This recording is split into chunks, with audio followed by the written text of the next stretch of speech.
उसी प्रकार से कि जो आचार करे उसी प्रकार प्रचार करते हैं। तो नाम को इसी तरह से जैसे ये जप करते हैं उसी प्रकार से उन्होंने बताया भी। तो स्वयं भी नाम का उसी तरह से प्रयोग करते हैं, उसी प्रकार से बताया। तो इस श्लोक में जो विष्णुदूत कह रहे हैं कि इतना ही जो है पर्याप्त है इसके पापों को दूर करने के लिए कि जो नारायण के 4 अक्षर बोले इसने। तो नारायण के 4 अक्षर जो बोले इस समय के लिए बता रहे हैं। इस समय जो 4 अक्षर बोले नारायण के, तो इसका मतलब एक बार जो नाम बोला, उसके पहले जितना नाम बोला उसकी बात नहीं कर रहे हैं। उसके पहले जितना नाम बोला उसकी बात नहीं कर रहे हैं, वो कर रहे हैं इस समय जो इसने नाम बोला है। और पिछले श्लोक में था विवश होकर के इसने नाम बोला। तो पहले जो नाम बोलता था विवश होकर नहीं बोलता था, प्रसन्नता से बोलता था अपने पुत्र के लिए है? तो वो नामाभास था जिसमें अपराध नहीं हो रहा था। और उस नामाभास के द्वारा जो है उससे अब जो है इसने ये नाम बोला। अब ये भी नामाभास है लेकिन कुछ और ऊंचे स्तर का नामाभास है कि इतने कष्ट में उसने नाम का उच्चारण किया। तो ये जो नामाभास है तो इसकी जो है बात कर रहे हैं और इससे जो है अजामिल मृत्यु के संकट से बच गया। तो ये जो नामाभास है ये ज़्यादा ही शक्तिशाली है। और जैसे कि प्रभु जी ने बताया कि आप वैसे आप बोलते हैं, नामाभास बोलते हैं, लेकिन जो है जब कष्ट होता है, संकट आता है और मृत्यु का संकट आए उस समय आपके मुँह से नहीं निकलता है ना। तोता भी नामाभास बोलता है, हरे कृष्णा मंत्र बोलता है, लेकिन बिल्ली आती है तो फिर वो टैं टैं टैं करता है। तो इसका मतलब कि इस नामाभास में कुछ और विशेषता है। तो ये जो नामाभास है ये कैसे हुआ? क्योंकि उस नामाभास जो वो बोलता रहा उसके द्वारा फिर उसके द्वारा ये नामाभास निकला।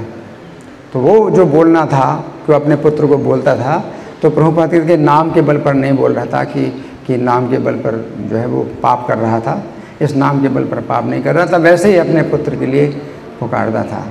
अब ये नामाभास से भी संकट दूर होता है और शुद्ध नाम से भी संकट दूर होता है। इस पर विचार करेंगे कि द्रौपदी ने संकट काल में जो कृष्ण का नाम पुकारा था तो कृष्ण स्वयं आए रक्षा करने के लिए।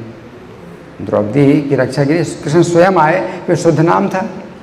उसने कृष्ण का चिंतन किया था, गोविंद द्वारका वासिम है ना, कौरवारणो मग्न नामाम किम न जानासि केशव, कि मैं जो है इस कौरवों के जो है समुद्र में डूब रही हूँ, आप मुझे क्यों नहीं जानते, आप जो है द्वारकावासी गोविंद है ना। तो उसने द्रौपदी ने जो है कृष्ण का शुद्ध नाम पुकारा था।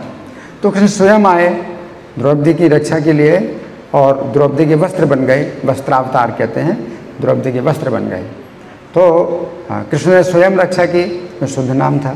ये नामाभास, अजामिल ने नामाभास, तो उसने अपने मतलब पुत्र का चिंतन किया, वो नारायण का चिंतन नहीं किया।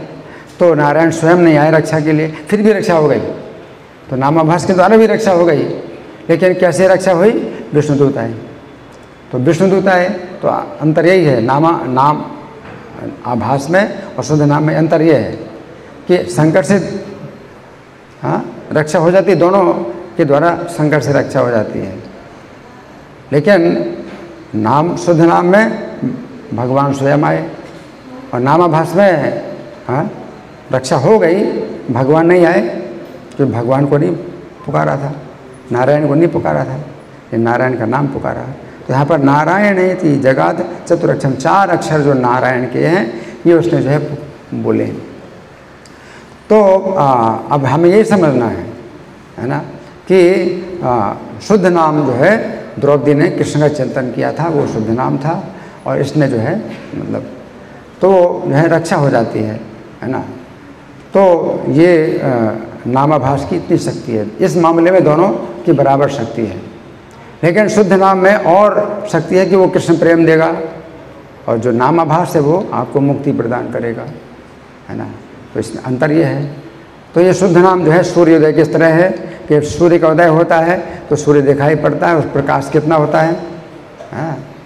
और जो नामाभास है वो सूर्य आभास की तरह है, सूर्योदय के पहले सूर्य आभास होता है। तो सूर्य का आभास होता है सूर्योदय के पहले, तो भी अंधकार दूर हो जाता है।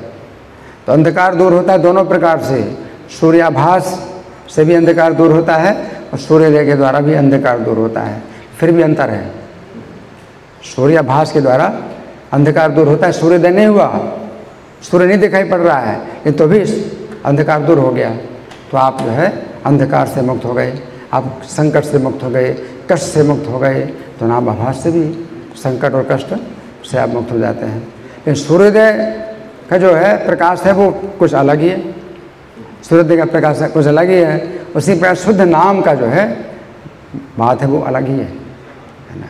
तो शुद्ध नाम में भगवान स्वयं जो है प्रकट होते हैं, भगवान स्वयं आते हैं, आप भगवान की साक्षात संगति करते हैं। लेकिन नामाभास के द्वारा जो है आपको भक्तों का संग मिलता है। अजामिल को भक्तों का संग मिला और नाम की महिमा सुनी और उससे उसकी चेतना इतनी पवित्र हुई कि फिर उसको बड़ी लज्जा हुई, पश्चाताप हुआ कि मैं कितना पापी था, तो उसकी चेतना बिल्कुल शुद्ध हो गई। तो यही अंतर है शुद्ध नाम में और नामाभास में। तो शुद्ध नाम जो है सूर्योदय की तरह है और जो नामाभास है वो सूर्याभास की तरह है ना।